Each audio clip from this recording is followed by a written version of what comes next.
ভেসে আসে। তাই শুনে সখীগণ বলছে, দেখ সখী, ওই দুটি বৃক্ষের ডালে দুটি পাখি এই মধুর রাম নাম করছে। তাই মাসিদা বলছে, সখীগণ, আমি যদি ওই পাখি দুটিকে আমি আমার তাপিত বক্ষে ধারণ করতে পারতাম, তবে আমার এই বক্ষখানা শীতল হতো।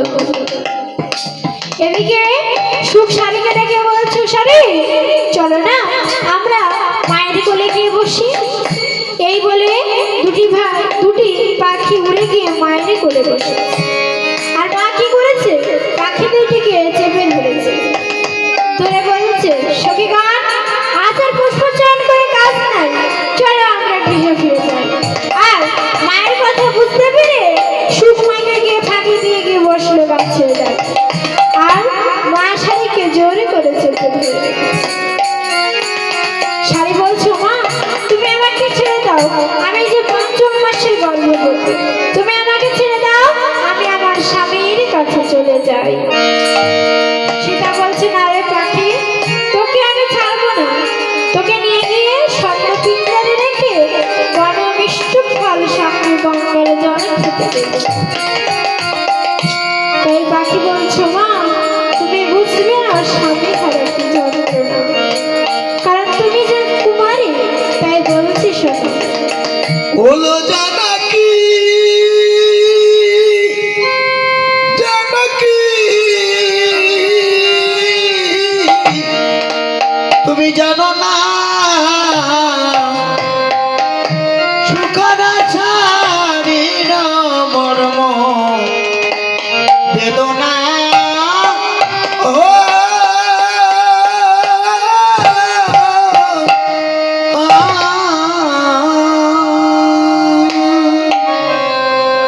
আমি বড় পাখি, পাখি বনে বনে থাকি, ছেড়ে দাও মা বনে চলে যাও।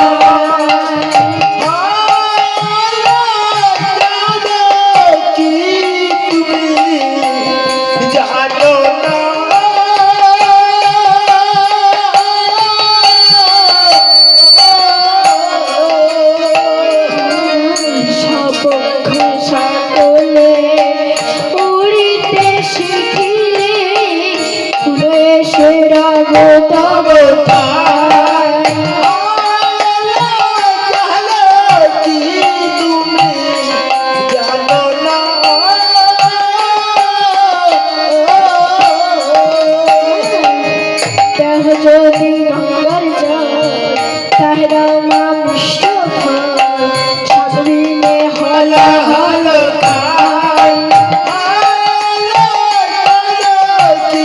তুমি জানো না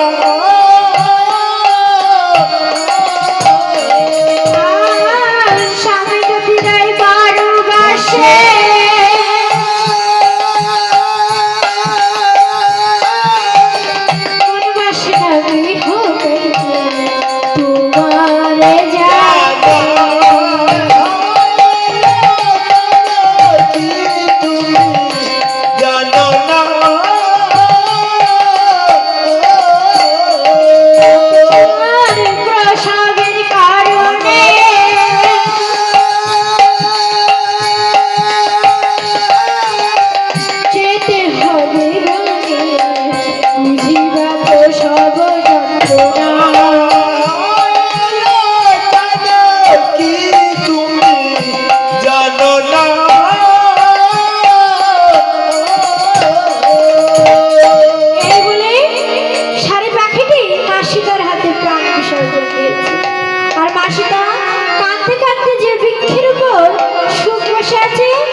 আমি বুঝতে পেরেছি তুমি কেন আমার কাছে আসছো।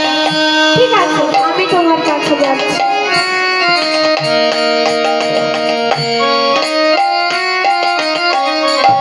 এই বলে সুখ শাড়ির কাছে গিয়ে শাড়িকে চেড়ে চেড়ে বলছো, মা আমার শাড়ি কত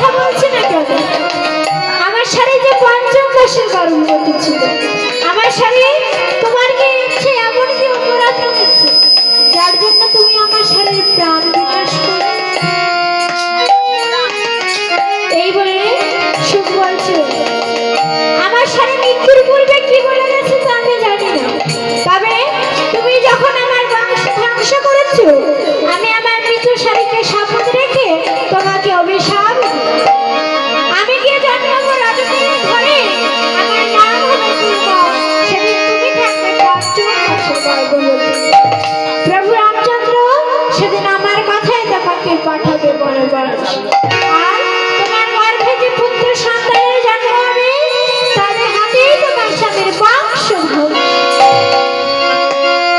এই বলে সুখ পাখিটি কামনার সাগরে ডুবে প্রাণ বিসর্জন দিয়েছে। আর মাসারি কাঁদতে কাঁদতে কুটিরে যাত্রা করেছে।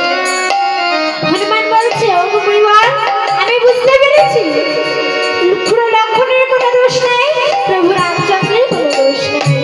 মায়ের ইচ্ছায় মা ফিরে গেছে বনবাস। এই বলে হনুমান ফিরে এসেছে। এদিকে প্রভু রামচন্দ্র বলছে, মুনিবর, হ্যাঁ, আমার এই অশ্বরূপই কারা যাবে? কেন দাদা? এই তো আমরা এখানে দুই ভাই বসে আছি। তোরা কি আমার এই অশ্ব রক্ষা করতে পারবি? কেন দাদা পারবো না? কেন, কি হয়েছে? তো বল ভাই ভারত, তুই কি বিরুদ্ধের কাজ করেছিস? কেন দাদা? আমি 3 দিবস সুষ্ঠুভাবে রাজ্য পরিচালনা করেছি।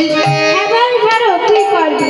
বল ভাই শত্রুঘ্ন, তুই কি বিরুদ্ধের কাজ করেছিস? দাদা, তোমার বোধহয় মনে পড়ে না, আমি সেই হেলায় খেলায় সমুদ্র তটে লবণ দৈত্যকে আমি বাটুলের দ্বারাই সংহার করেছিলাম দাদা।